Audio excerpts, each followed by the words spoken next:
ओम नमो भगवते वासुदेवाय नमः। जय माता दी दोस्तों, आपके अपने चैनल धर्म साधना में आपका बहुत बहुत स्वागत है। माँ भगवती दुर्गा की कृपा आप और आपके पूरे परिवार पर सदा सर्वदा बनी रहे। दोस्तों, कार्तिक मास की शुक्ल पक्ष की एकादशी तिथि यानी कि देव उठनी एकादशी से लेकर और पूर्णिमा तिथि तक, कार्तिक मास की पूर्णिमा तिथि तक 5 दिनों तक चलने वाले व्रत को भीष्म पंचक या पंचभीखु व्रत के नाम से जाना जाता है। ये व्रत दोस्तों बहुत ही शुभ और मंगलकारी बताया गया है। शास्त्रों के अनुसार जो भी मनुष्य कार्तिक मास में पंच भीखु नाम के इस व्रत को या भीष्म पंचक व्रत को धारण करता है, उसके जीवन की समस्त कामनाएं पूर्ण होती हैं। धर्म, अर्थ, काम, मोक्ष समस्त प्रकार के सुखों की प्राप्ति हो जाती है भीष्म पंचक व्रत नियम पूर्वक पालन करने से। दोस्तों, कार्तिक मास में स्नान दान का विशेष महत्व है। पूरे कार्तिक मास लोग स्नान करते हैं, दान करते हैं, भगवान श्री हरि विष्णु के नाम का मंत्र का जप करते हैं, दीप दान करते हैं, कई तरह के नियमों का पालन करते हैं। लेकिन अगर आप किसी भी प्रकार से कार्तिक मास के नियम पालन नहीं कर पाए हैं, पूरे कार्तिक मास का आप स्नान नहीं कर पाए हैं, कार्तिक मास में आपने कोई दान नहीं किया, दीप दान नहीं किया और आप चाहते हैं कि आपको पूरे कार्तिक मास का जो शुभ फल होता है, पुण्य फल होता है, वो प्राप्त हो, तो इसके लिए कार्तिक मास में देव उठनी एकादशी से लेकर और पूर्णिमा तिथि तक 5 दिनों तक व्रत धारण करके और ब्रह्म मुहूर्त में स्नान करके नियमों का पालन करके आप पूरे कार्तिक मास का पुण्य फल प्राप्त कर सकते हैं। तो बहुत ही महत्वपूर्ण बताया गया है शास्त्रों में भीष्म पंचक व्रत को। इस व्रत को धारण करने से सभी प्रकार की कामनाएं पूर्ण हो जाती हैं। आपकी कोई भी कामना हो, अगर आप इस व्रत को धारण करते हैं कुछ विशेष नियमों का पालन करते हुए, निश्चित ही आपकी कामना पूर्ण होती है। दोस्तों, आज की वीडियो में मैं आपसे बात करने वाली हूँ भीष्म पंचक व्रत के बारे में। भीष्म पंचक व्रत के नियम क्या है, किस प्रकार से आपको व्रत धारण करना चाहिए, कैसे आप संकल्प लें इस व्रत को धारण करने के लिए, व्रत में क्या खाएं क्या ना खाएं, किस तरह से आपको पूजा करनी चाहिए, उद्यापन कब करना चाहिए, कैसे करना चाहिए और पारण कब करें। इसके साथ ही कौन सा विशेष उपाय करें जिससे कि आपकी कोई भी कामना हो वो अवश्य ही पूर्ण हो। तो ये समस्त जानकारी मैं आपको आज की वीडियो में देने वाली हूँ। वीडियो को पूरा ज़रूर देखिए और अगर आपको आज की वीडियो अच्छी लगे तो लाइक भी ज़रूर कर दीजिए, शेयर भी ज़रूर कीजिए फैमिली फ्रेंड्स के साथ। और अगर आप चैनल पर पहली बार आए हैं, अगर आपको आज की वीडियो अच्छी लगे तो चैनल को सब्सक्राइब कर लीजिए और बेल बटन को भी प्रेस कर लीजिए। इससे ये होगा कि इस चैनल पर जो नई वीडियो अपलोड होंगी उनकी नोटिफिकेशन आपको सही समय पर प्राप्त हो जाएगी। दोस्तों, बात करें भीष्म पंचक व्रत के महत्व के बारे में, पंचभीखु व्रत के महत्व के बारे में, तो समस्त प्रकार की कामनाओं को पूर्ण करने वाला, समस्त प्रकार के सुखों को प्रदान करने वाला ये व्रत माना गया है। विशेषकर अगर किसी भी दंपत्ति की संतान नहीं है, संतान प्राप्ति में बाधा है या कोई विशेष उनकी कामना है, मनचाही संतान की कामना है, तो 5 दिनों तक चलने वाले इस व्रत को अगर वो धारण करते हैं, भीष्म पंचक व्रत को दंपत्ति यानी पति पत्नी दोनों धारण करते हैं, नियम पूर्वक इस व्रत का निर्वाह करते हैं, निश्चित ही उनकी कामना पूर्ण होती है। ये व्रत उत्तम संतान की प्राप्ति के लिए और मनचाही संतान की प्राप्ति के लिए बहुत ही श्रेष्ठ व्रत माना गया है। इस व्रत के बारे में एक पौराणिक कथा है। महाभारत का युद्ध समाप्ति होने के जिस समय गंगा पुत्र भीष्म सूर्य के उत्तरायण होने की प्रतीक्षा में थे, क्योंकि उनको इच्छा मृत्यु का वरदान प्राप्त था, तो उत्तरायण होने की प्रतीक्षा कर रहे थे सूर्य के। तो जब सूर्य उत्तरायण में होंगे तभी वो अपना जो शरीर है उसका त्याग करेंगे, इसकी प्रतीक्षा में थे। तब भगवान श्री कृष्ण 5 पांडवों के साथ उनके पास गए। उपयुक्त अवसर जानकर युधिष्ठिर ने भीष्म पितामह से प्रार्थना की कि हे पितामह, आप हमें राज्य चलाने संबंधी उपदेश देने की कृपा करें। तब भीष्म पितामह ने 5 दिनों तक राजधर्म, वर्ण धर्म, मोक्ष धर्म आदि पर उपदेश दिया था। उनका उपदेश सुनकर भगवान श्री कृष्ण संतुष्ट हुए और तब बोले थे कि गंगा पुत्र, आपने कार्तिक शुक्ल पक्ष एकादशी से लेकर पूर्णिमा तक 5 दिनों में जो धार्मिक उपदेश दिया है उससे मुझे बड़ी प्रसन्नता हुई है। मैं इस कारण आपकी स्मृति में आपके नाम पर भीष्म पंचक का व्रत का प्रारंभ करता हूँ। और जो लोग इस व्रत को करेंगे, जो लोग भी इस व्रत को नियम पूर्वक पालन करेंगे, धारण करेंगे, वे कई प्रकार के सुखों का भोग कर अंत में मोक्ष प्राप्त करेंगे। उन्हें पुत्र, पौत्र, धन धान्य की कोई कमी नहीं रहेगी। वे आयु पर्यंत हर प्रकार के भौतिक सुखों को प्राप्त करेंगे। तो ये शास्त्रीय प्रमाण है इस व्रत के बारे में कि इस व्रत को धारण करने वाले की समस्त कामनाएं पूर्ण होती हैं। किसी भी कामना से आप ये व्रत धारण करते हैं, आपकी कामना अवश्य पूर्ण होती है, क्योंकि ये भीष्म पंचक व्रत है जिसका प्रारंभ भगवान श्री कृष्ण ने स्वयं कहा था। दोस्तों, इस बार भीष्म पंचक व्रत साल 2021 में 15 नवंबर से शुरू होगा, सोमवार के दिन से, और 19 नवंबर तक ये व्रत रहेगा। 19 नवंबर को पूर्णिमा तिथि पर इस व्रत का उद्यापन किया जाएगा। तो अगर आप व्रत धारण करना चाहते हैं, नियम पूर्वक इस व्रत का पालन करें। जानते हैं कि इस व्रत को करने के क्या नियम होते हैं। तो सबसे पहले देव उठनी एकादशी पर इस व्रत को शुरू किया जाता है। तो ब्रह्म मुहूर्त में उठ जाएं स्नान करने के लिए, क्योंकि कार्तिक मास में ब्रह्म मुहूर्त में यानी तारों की छांव में ही स्नान करने का महत्व माना गया है। ब्रह्म मुहूर्त में उठकर स्नान इत्यादि करके भगवान श्री हरि विष्णु के सामने शुद्ध घी का दीपक प्रज्वलित करके हाथ में जल पुष्प लेकर व्रत करने का संकल्प लीजिए कि आप भीष्म पंचक व्रत धारण करना चाहते हैं।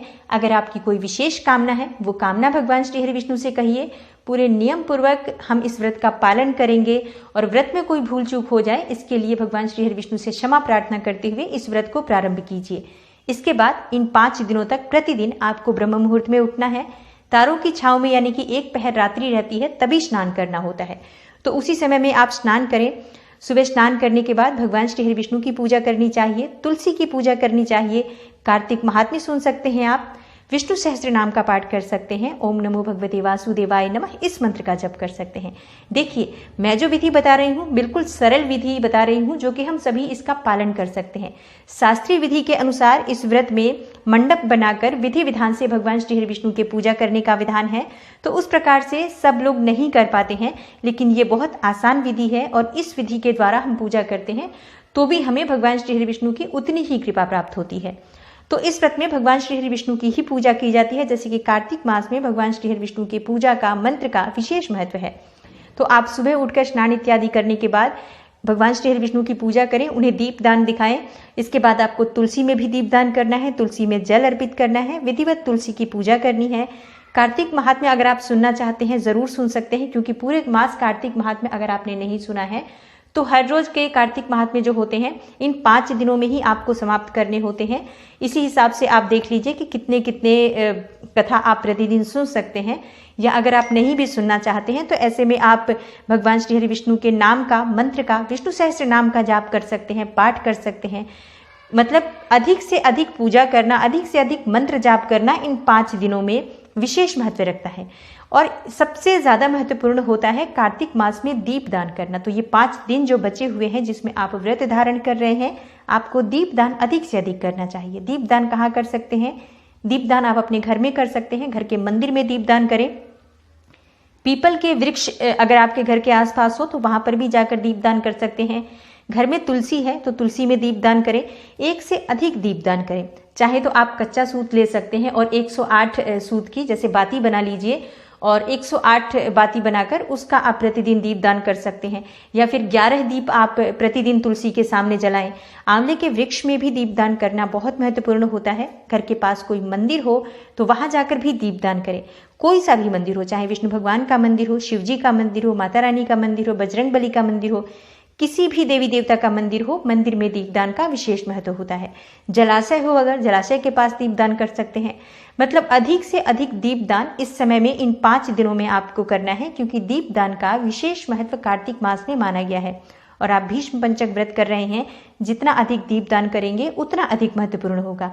आकाश दीपदान करना सबसे श्रेष्ठ माना गया है। तो आप चाहें तो अपने घर की छत पर दीपदान कर सकते हैं रात्रि में, या फिर सुबह ब्रह्म मुहूर्त में उठकर दीपदान कर सकते हैं घर की छत पर, या फिर घर के आसपास कोई खाली मैदान हो वहां पर दीपदान कर सकते हैं। जंगल में, वन में, जो भी उपलब्धता हो जैसे स्थान की आपके पास, उस तरह से आप दीपदान कीजिए और अधिक से अधिक दीपदान कीजिए। जैसे कि पीपल के नीचे भी आप 11 दीपक प्रतिदिन जला सकते हैं। इसी प्रकार से आप आंवले के नीचे भी 11 दीपक प्रतिदिन जला सकते हैं, या फिर कच्चा सूत खरीद कर लाएं, 108 सूत की बाती बनाएं, एक ही दीपक में घी डाल दीजिए और वो सभी बाती एक साथ डालकर प्रज्वलित कीजिए। तो इससे आपके 108 दीपदान का फल प्राप्त होता है, 108 बाती अगर आप प्रयोग करते हैं तो। दोस्तों, ये पूजा के नियम हैं जो आपको कार्तिक मास की देव उठनी एकादशी से लेकर और पूर्णिमा तिथि तक भीष्म पंचक के दौरान इस तरह से पूजा आराधना करनी है। इसके बाद जानते हैं कि इस व्रत में हमें क्या खाना चाहिए, क्या नहीं खाना चाहिए। देखिए, इस व्रत के नियम के अनुसार निराहार रहकर भीष्म पंचक के 5 दिनों तक व्रत का पालन करना होता है। लेकिन ऐसा संभव नहीं है। तो ऐसे में आप फलाहार कर सकते हैं। कहा जाता है कि इस व्रत में एक ही समय फलाहार करना चाहिए, यानी कि दिन में आप जल ले सकते हैं या फिर आप चाहें तो निर्जल भी रह सकते हैं, लेकिन फलाहार अगर आप लेते हैं, मतलब अगर आप कुछ खाना चाहते हैं तो एक ही समय यानी शाम के समय आप कुछ खा लीजिए। तो शाम के समय आप फलों का आहार ले सकते हैं, सिर्फ फल, जूस, दूध इत्यादि ले सकते हैं, या फिर कुट्टू सिंघाड़े का आटे का प्रयोग कर सकते हैं आप खाने में, जैसे कि हम नवरात्रि में कुट्टू और सिंघाड़े के व्रत फूड लेते हैं उसी प्रकार से। और अगर आप नमक खाना चाहते हैं तो सेंधा नमक का प्रयोग करें, अन्यथा अगर आप नमक के बिना रह सकते हैं तो प्रयास करें कि इन 5 दिनों तक आप नमक का सेवन ना करें।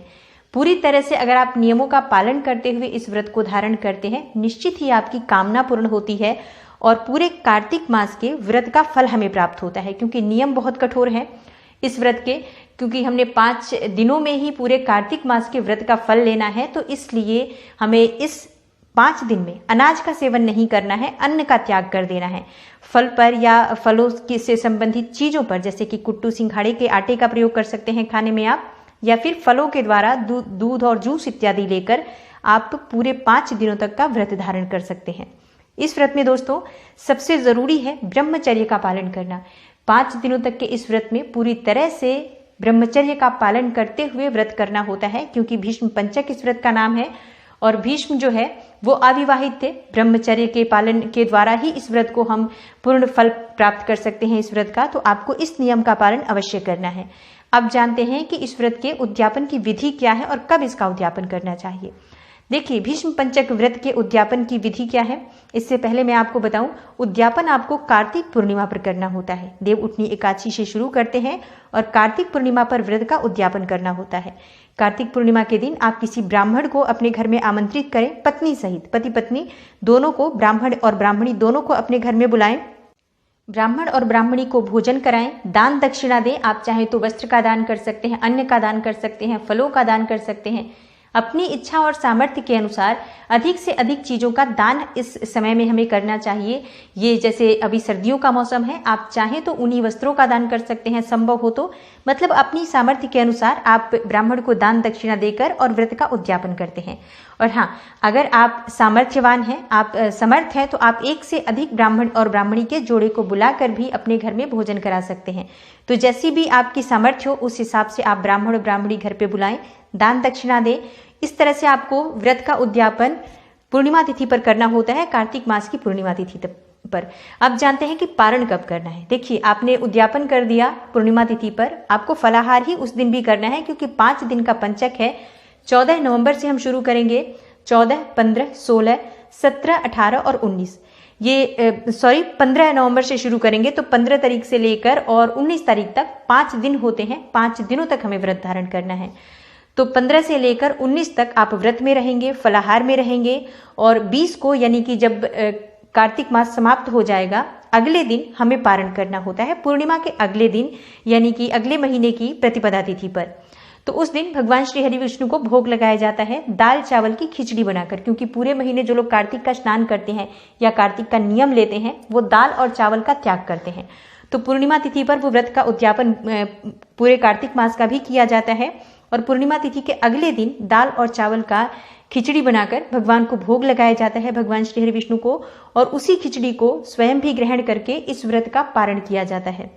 तो इस तरह से भीष्म पंचक व्रत के नियम होते हैं, और इन नियमों का पालन करते हुए अगर हम इस व्रत को करते हैं, निश्चित ही हमारी सभी कामनाएं पूर्ण होती हैं। दोस्तों, इस व्रत के नियम थोड़े कठोर हैं। जैसे मैंने पहले बताया, आपको पूरे दिन या तो निर्जल रहना होता है या आप जलाहार ले सकते हैं, यानी दिन भर आप जलीय पदार्थ जैसे कि आप लिक्विड आइटम ले सकते हैं, दूध ले सकते हैं, जूस ले सकते हैं, या फिर आप किसी भी प्रकार से फलों का सेवन जो आपको करना है, या फिर आप जो अन्न का सेवन करेंगे, फलाहारी भोजन का सेवन करेंगे, वो शाम को करेंगे। दिन में आप लिक्विड चीजें ले सकते हैं, जैसे कि जूस, दूध, चाय, ये सब चीजें आप दिन में ले सकते हैं। बहुत से लोग दिन में निर्जल रहते हैं और शाम को ही वो फलाहार करते हैं। तो साधक की अपनी सामर्थ्य है, जिस प्रकार से वो अपने शरीर की क्षमता के अनुरूप व्रत धारण करना चाहे व्रत धारण कर सकते हैं। नियम से व्रत का पालन कीजिए तो आपकी कामना पूर्ण होती है। अब जानते हैं कि क्या विशेष उपाय करना चाहिए इस समय में, जब हम चाहते हैं कि हमारी कोई भी विशेष कामना हो, बहुत शीघ्र पूर्ण हो। तो इन 5 दिनों के दौरान ऐसा हम क्या करें। देखिए, इस व्रत में अखंड दीप दान का विशेष महत्व है। कोई अगर विशेष कामना साधक की होती है तो देव उठनी एकादशी पर अखंड दीपक प्रज्वलित करते हैं और पूर्णिमा तिथि तक वो निरंतर अखंड दीपक जलता रहता है, यानी कि प्रज्वलित ही रहे, बीच में किसी भी प्रकार से दीपक ठंडा ना हो। इस चीज का ध्यान रखते हुए अगर आप अखंड दीप प्रज्वलित करते हैं देव उठनी एकादशी से लेकर पूर्णिमा तिथि तक, तो आपकी समस्त कामनाएं पूर्ण होती है। तो दीपक कैसे आपको प्रज्वलित करना है, अखंड दीप कब प्रज्वलित करना है?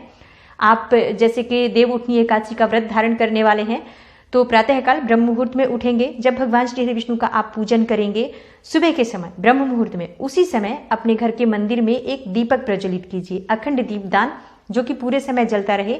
इस तरह से संकल्प लेकर उस दीपक को प्रज्वलित कीजिए कि आप इस कामना से इस अखंड दीप को प्रज्वलित कर रहे हैं। भगवान श्री हरि से प्रार्थना कीजिए कि वो आपकी कामना पूर्ण करें। कार्तिक देव उठनी एकादशी से लेकर और पूर्णिमा तिथि तक अखंड दीप दान में आपको समर्पित करता हूँ, मेरी समस्त कामनाएं पूर्ण करें। या कोई विशेष कामना हो तो उस विशेष कामना के निहित आप इस व्रत को, इस अखंड दीप दान को भगवान श्री हरि विष्णु को समर्पित कर सकते हैं। तो इस तरह से 15 नवंबर से लेकर और 19 नवंबर तक भीष्म पंचक व्रत रहेगा। इसका नियम पूर्वक पालन करने से बहुत अधिक पुण्य फल की प्राप्ति होती है। पूरे कार्तिक मास का शुभ फल हमें प्राप्त हो जाता है। दोस्तों, आशा करती हूँ भीष्म पंचक या पंचभीखु व्रत से जुड़ी हुई ये संपूर्ण जानकारी आपके लिए अवश्य उपयोगी सिद्ध होगी। अगर आपको आज की वीडियो अच्छी लगी हो तो लाइक जरूर कीजिए, शेयर भी कीजिए फैमिली फ्रेंड्स के साथ, और चैनल पर पहली बार आए हैं, अच्छी लगी हो अगर आज की वीडियो आपको, तो चैनल को सब्सक्राइब करके बेल बटन को जरूर प्रेस कर लीजिए। इससे ये होगा कि इस चैनल पर जो नई वीडियो अपलोड होंगी उनकी नोटिफिकेशन आपको सही समय पर प्राप्त हो जाएगी। मैं मिलती हूँ आपसे अगली वीडियो में, तब तक के लिए नमस्कार।